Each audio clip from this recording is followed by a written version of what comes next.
Next one. Can I have a lamp burning in the room? Lamp ಅಂತಂದ್ರೇನು? ದೀಪ. Can I have a lamp burning in the room?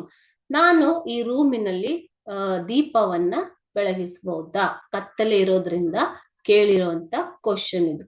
Who wanted a lamp? ಯಾರಿಗೆ ಬೇಕಿತ್ತು ಈ lamp? Swami wanted a lamp. Okay.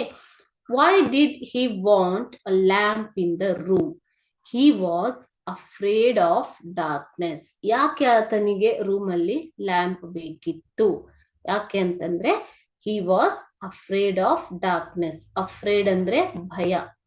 ಆತನಿಗೆ ಕತ್ತಲೆ ಅಂತಂದ್ರೆ ತುಂಬಾ ಭಯ ಇತ್ತು. ಸೊ ಕತ್ತಲೆ ಅಂತಂದ್ರೆ ಭಯ ಇದ್ದಿರೋದ್ರಿಂದ ಆತನಿಗೆ ಏನ್ ಬೇಕಿತ್ತು? ಲ್ಯಾಂಪ್ ಅಥವಾ ದೀಪ ಬೇಕಿತ್ತು.